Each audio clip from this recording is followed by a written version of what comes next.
If you love stories of overcoming, revenge, and twists and turns that life brings, then this channel is for you. Here, each story will keep you hooked from beginning to end. So subscribe now, activate the bell, leave your like, and come with me. Because today's story is simply unmissable. She believed that love was synonymous with security, loyalty, and companionship. And for years, she lived this illusion. Her name is Isabella, a strong, intelligent, dedicated woman, but who, by loving too much, forgot to love herself. She built her life alongside Leonardo, a man she believed to be her soulmate, her safe haven. Years of complicity, shared plans and dreams. At least that's what she believed, because deep down, she had no idea what she was about to discover. That morning, everything seemed normal. Isabella was preparing coffee with that smile of someone who has the life of her dreams. Until a notification on Leonardo's cell phone lit up. He had forgotten the device on the table. Isabella was never the type to snoop around, but something that day seemed strange. An intuition, a restlessness that she couldn't explain. With her hands shaking, she unlocked the device. And what she saw there destroyed everything she believed to be love. Messages, photos, audios, words she never imagined she would hear coming from him. And worse, directed at another woman. A betrayal that was not recent. It wasn't something that happened in a week or even a month. It had been years. Leonardo led a parallel life, while Isabella took care of the house, worked, did everything to keep that relationship healthy. He simply smiled at her and secretly gave his body and his love to someone else. The pain was instantaneous, a tightness in her chest. The ground disappeared. Tears fell uncontrollably. She tried to breathe, but it felt as if the air had been ripped from her lungs. Her mind screamed, "Why? Why me? Why after everything I did for him?" But there was no answer. Only pain, a pain she never imagined she would feel. At that moment, Isabella understood that her life would never be the same. She looked around, saw that apartment she had helped decorate, every detail, every memory. Now, everything seemed like a big lie. The sound of the key in the door made her freeze. It was Leonardo, arriving, smiling, as if nothing had happened. She, with her cell phone in her hands, her eyes swollen and her heart in pieces, stood up slowly. When he noticed, he tried to hide. It tried to pretend normality. "What happened, love?" he said, with that cynical expression of someone who thinks he is in control of the situation. But Isabella was no longer the same. She looked at Leonardo with all her pain, with all her anger, and asked with a trembling voice, "How long? How long are you going to make me look like an idiot?"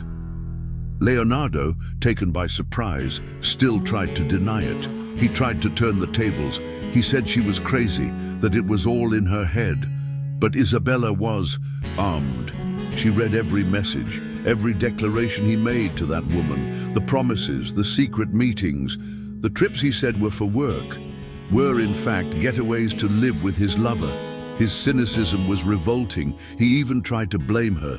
He said she had become distant, that she was no longer the same woman she used to be. And at that moment, Isabella realized, besides being a traitor, he was a coward.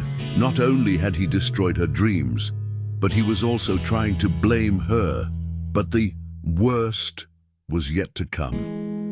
While Leonardo was pouring out his lame excuses, his cell phone vibrated non-stop. Isabella, filled with a courage she didn't even know she had, picked up the phone again and answered. On the other end of the line, a sweet, caring female voice said, "Honey, are you going to be long? I missed you today." The silence that followed was deathly. Leonardo turned pale. Isabella took a deep breath, holding back the tears, holding back the screams stuck in her throat, and replied, "He will be long, because now he will have to explain himself, But not to you and not to me. He will have to explain himself to life, because for me, he is over. Leonardo, completely cornered, began to beg. He fell to his knees. He asked for forgiveness. He said it was a mistake, that she was the woman of his life, that none of that meant anything. Empty words, words that years ago would have had an effect, but now only caused disgust. Isabella looked at him with a coldness that she didn't even know she had, because in that moment, something inside her broke, but at the same time, something was reborn. For the first time in years, she looked at herself and realized that she had forgotten who she was, everything she had ever been. She didn't deserve that, and she wouldn't accept it. Isabella asked him to leave the house, and between screams, tears, and humiliations, Leonardo tried to resist. He said that the apartment was also his, that she couldn't just throw him out.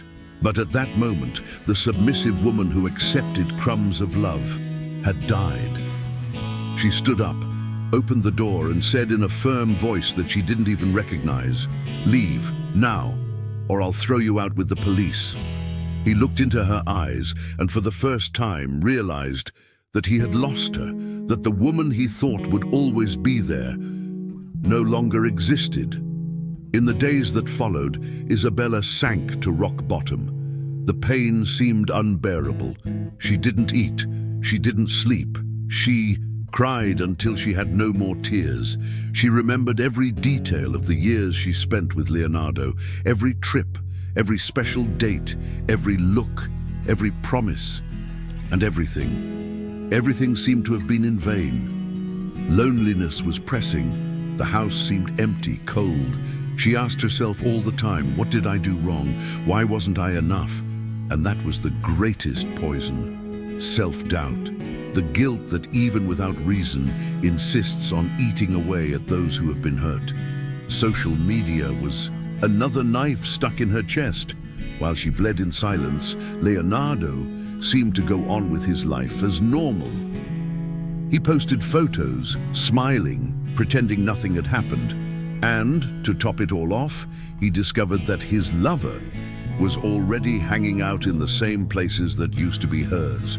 Restaurants, bars, even trips that Leonardo said he would take with her in the future were now being taken with someone else. The humiliation was public. People commented, some out of pity, others out of malice, but no one knew the real pain that Isabella was going through. Only she knew how difficult it was to simply exist. But like everything in life, there comes a time when the pain can no longer be contained. It overflows. And when it overflows, you have two options. Either you drown or you learn to swim. And Isabella, in the midst of the pieces, began to understand that she no longer wanted to live that way, that she did not deserve that eternal suffering. It was then that she looked in the mirror, wiped away her tears, and made a promise to herself. I will never again diminish myself to fit into someone else's world. I will never again accept crumbs of love. And at that moment, the process of rebirth began. She started slowly. First, she distanced herself from everything that was hurting her. She blocked Leonardo from everywhere. She got rid of everything that brought back memories of him. Photos, clothes, objects. Each thing she threw away was like one less weight on her shoulders. Then she sought therapy. For the first time in her life, she looked inside herself. She rediscovered herself. She discovered traumas, patterns, pains that she had been carrying for years. And little by little, she began to heal. Each session was like a wound being treated, painful, but necessary.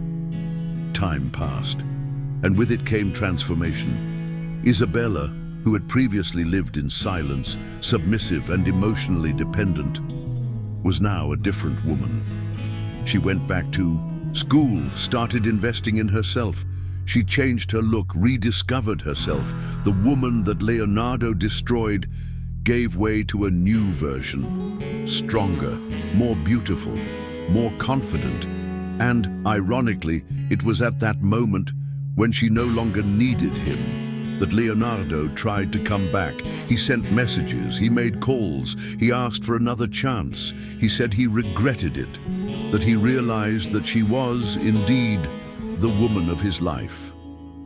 And when that happened, Isabella realized how much she had changed, because in the past she would have run, she would have accepted, she would have forgiven. But now, she looked at that man and only saw pity. There was no more love, there was no more pain, there was indifference. She responded simply, directly and cruelly, "You know, thank you. Thank you for betraying me." Because it was only like that I discovered who I really am. And today I tell you, you lost me, and there is no going back. Leonardo insisted. He said he had changed, that he would do anything, that she could step on him if she wanted, as long as he came back. But Isabella was no longer fed on crumbs. She didn't want revenge. She didn't want to humiliate. She just wanted peace. And with that smile she hadn't seen in the mirror for a long time, she replied, "I don't wish you harm, but I wish you distance. And above all, I wish you the life you deserve. Because mine starts today, without you." And saying that, she turned her back, without looking back. Today, Isabella lives a completely different life. She discovered that the most powerful love there is self-love. She understood that sometimes life breaks you, not to destroy you, but to rebuild you in a way you never imagined possible. And if you, who are listening to this story, have also felt inadequate, betrayed, humiliated, cast aside, remember, you are not what they did to you. You are who you choose to be from today on. Because at the end of the day, the best revenge is to be happy. And Isabella is very happy.